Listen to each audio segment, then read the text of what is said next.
सभी छोटे बड़े भाइयों को झुक के प्रणाम। आइए हम आज जानते हैं मैथ्स का एक बहुत ही शानदार टॉपिक है एक्सपोनेंट। एक्सपोनेंट के आज हम रूल के बारे में पढ़ेंगे।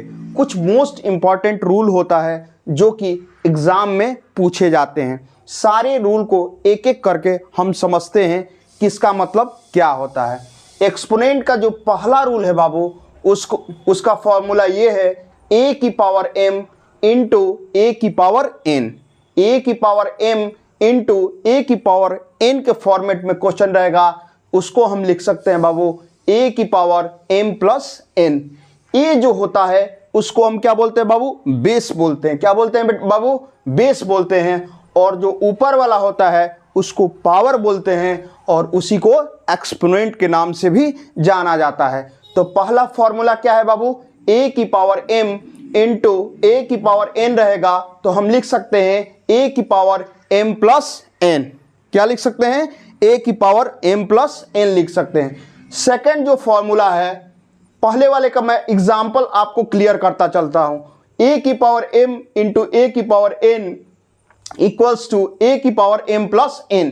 जैसे मान लीजिए कि कोई नंबर दिया है, जैसे मान लो बाबू a की जगह पर क्या है? 2, और 2 की पावर क्या है? 5, और 2 की पावर क्या है बाबू? 2 है। अब देखिए कंपेयर कीजिए, ये मान लीजिए क्या है? a, और a का पावर क्या? m है, और ये क्या है? a, और a की पावर क्या है? n।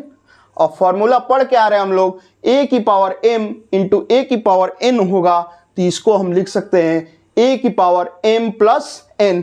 तो 5 और 2 को ऐड करेंगे तो कितना आ जाएगा? 7। पहला वाला आपको समझ में आया? a की पावर m इंटू ए की पावर n जब रहेगा तो क्या लिख सकते हैं? a की पावर m प्लस n। 2 की पावर 5 इंटू 2 की पावर 2 इक्वल्स टू 2 की पावर 7 लिख देंगे। क्या लिख देंगे बाबू? 2 की पावर 7। सेकंड वाला देखते हैं। सेकंड वाला जैसे है a की power m divided by a की पावर n। ये डिविजिबल रूल है। क्या है? Divisible rule. और डिविजिबल रूल जब भी होता है तो क्या होता है? a की पावर m अपान a की पावर n। और यह जब पावर दोनों का बेस क्या हो गया बाबू? सेम हो गया। क्या हो गया? बेस सेम होता है तो पावर ऊपर जाके माइनस हो जाता है। पावर ऊपर जाके क्या हो जाता है? माइनस होता है। जैसे a की पावर m अपान a की पावर n इक्वल्स टू लिख सकते हैं a की पावर m माइनस n। इसको भी हम एग्जाम्पल देख लेते हैं। जैसे 5 का पावर 7 डिवाइडेड बाई 5 की पावर 3 इक्वल्स टू 5 की पावर 7 अपान 5 की पावर 3 पहले लिख देते हैं। और देखिए दोनों का क्या है? दोनों का बेस सेम है। दोनों का बेस क्या है बाबू? सेम है। तो यह जब ऊपर जाएगा तो 5 की पावर 7 माइनस 3 होने के बाद क्या हो जाएगा? 5 की पावर 4। अरे 7 में से 3 जाएगा, कितना हो जाएगा? 4 हो जाएगा। नेक्स्ट जो आता है बाबू a की पावर m का पावर n। a की पावर m का पावर n रहता है तो यह आपस में क्या हो जाता है? मल्टीप्लाई हो जाता है। a की पावर m इंटू n हो जाता है। क्या हो जाता है? a की पावर m इंटू n हो जाता है। जैसे मान लीजिए कि 10 का पावर क्या है बाबू? 5, और फिर उसका पावर कितना है? 6। तो ये क्या हो जाएगा? 5 इंटू 6 मल्टीप्लाई 10 की पावर कितना हो जाएगा बाबू? 30 हो जाता है। 10 की पावर कितना हो जाता है? 30 हो जाता है। आपको समझ में आ रहा है? आगे चलते हैं। फोर्थ वाला जो फॉर्मूला है, जैसे a का पावर क्या है? 0 है, और a का पावर 0 इक्वल टू क्या हो जाता है? 1। किसी का भी पावर 0 हो, दुनिया में किसी की भी पावर 0 हो, उसकी वैल्यू क्या हो जाएगी? 1। कोई भी वेरिएबल हो जिसका पावर क्या है बाबू? 0 है, कोई भी नंबर है जिसका पावर 0 है, उसकी वैल्यू क्या हो जाती है? 1। जैसे मान लेते एग्जाम्पल में 35 है, और 35 का पावर क्या है? 0, और 35 का पावर 0 हो गया तो मैंने क्या बताया?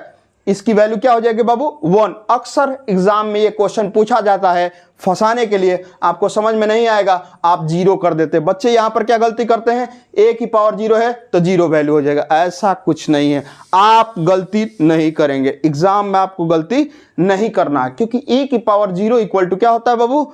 1। किसी भी नंबर का पावर यदि 0 है तो उसकी वैल्यू क्या होगा? 1 होगा। क्या होगा? 1 होगा। किसी भी नंबर का पावर 0 है उसकी वैल्यू क्या होगा? 1 होगा। याद रखना। यदि a की पावर फिफ्थ वाला ये है, a अपान में b की पावर होल का पावर क्या है बाबू? m है। a अपान b होल का पावर m है, तो इसको हम एक्सपेंड जब करेंगे तो a की पावर m अपान b की पावर m लिख सकते हैं। a अपान b होल का पावर क्या है m, तो आप क्या कर सकते हैं बाबू, a की पावर m अपान b की पावर m लिख सकते हैं। इसका जैसे 5 अपान 6 का पावर क्या है 3, तो 5 का क्यूब 6 का क्यूब, 5 का क्यूब 125 और 6 का क्यूब 216। नेक्स्ट 6 वाला जैसे है a की पावर यदि माइनस m है, याद रखना a की पावर क्या है माइनस m, तो आप इसको लिख सकते हैं 1 अपान में a की पावर m। क्या लिख सकते हैं 1 अपान में a की पावर m लिख सकते हैं। क्या लिख सकते हैं बाबू 1 अपान में a की पावर m। इसको भी देख लेते हैं, जैसे मान लीजिए कि 8 का पावर क्या है -2 है, तो 1 अपान में 8 का स्क्वायर होगा तो कितना हो जाएगा, 8 का स्क्वायर 64 होता है, तो 1 अपान में 64 लिख सकते हैं। नेक्स्ट जो क्वेश्चन आता है थोड़ा सा स्टैंडर्ड क्वेश्चन है, ये फंसाता है क्वेश्चन। जैसे मान लीजिए अंडर रूट में y और अंडर रूट के अंदर a की पावर x रहेगा, क्या रहेगा a की पावर x अंडर रूट में रहेगा और साइड में y रहता है। तो ध्यान रखना यहां पर अक्सर गलती होता है, a का पावर x अपान y होता है, जो अंदर वाला रहेगा वो ऊपर चला जाएगा और ये वाला कहां जाता है बाबू, नीचे आ जाता है। जैसे मान लीजिए ये क्वेश्चन है अंडर रूट में 5 का क्या है क्यूब और ये क्या दिया है 2 दिया है, तो ये जब बाहर निकलेगा तो क्या हो जाएगा, अभी मैंने बताया अंदर वाला ऊपर जाता है और ये साइड वाला नीचे आ जाता है। 5 का पावर कितना हो जाएगा बाबू 3/2, 5 की पावर 3/2 होगा। आपको यहां तक समझ में आया, कोई प्रॉब्लम है तो बताइए। नेक्स्ट देखते हैं बाबू, नेक्स्ट क्या है a का पावर a का पावर 1 क्या रहेगा, a का पावर यदि 1 है उसकी वैल्यू a ही होगी। जैसे 5 का पावर क्या है 1 तो 5 ही होगी, 6 का पावर 1 तो 6 ही होगा, 7 का पावर 1 7 ही होगा। नेक्स्ट कभी कभी आपको इस टाइप का क्वेश्चन देगा, जैसे अंडर रूट ए है, क्या है बाबू अंडर रूट ए। बहुत प्रॉब्लम होता है इस क्वेश्चन को समझने के लिए। अंडर रूट ए को जब हम एक्सप्रेस करते हैं तो a की पावर 1/2 लिखते हैं। इस अंडर रूट की वैल्यू क्या होती है 1/2। जैसे अंडर रूट 3 दिया है, क्या दिया है अंडर रूट 3 दिया है, तो अंडर रूट 3 को हम क्या लिख सकते हैं 3 की पावर 1/2। अंडर रूट 3 को क्या लिख सकते हैं बाबू 3 की पावर 1/2 लिख सकते हैं। नेक्स्ट आता है यदि a का पावर n है इंटू b का पावर n है, तो दोनों को प्रोडक्ट का पावर क्या हो जाता है n।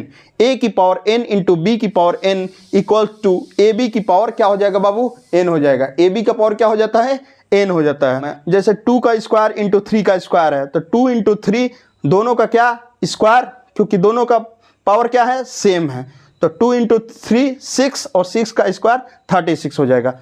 ये वाला भी अक्सर क्वेश्चन आपसे पूछा जाता है, a अपान में b का पावर यदि -n है, क्या है बाबू यदि -n है तो इक्वल्स टू b अपान में a का पावर क्या लिख सकते हैं बाबू n होता है। इस केस में क्या होता है पलट जाता है, रेसिप्रोकल होता है। इंग्लिश में क्या बोलते हैं इसको रेसिप्रोकल बोलते हैं। जैसे 5/3 का पावर -n है, तो आप क्या लिख देंगे 3/5 का पावर n लिख देंगे। क्या लिख देंगे बाबू 3/5 का पावर n लिख देंगे। कैसा लगा एक्सपोनेंट के रूल और फार्मूला, जरूर आप लोग बताइएगा। सभी को झुक के प्रणाम, जय हिंद।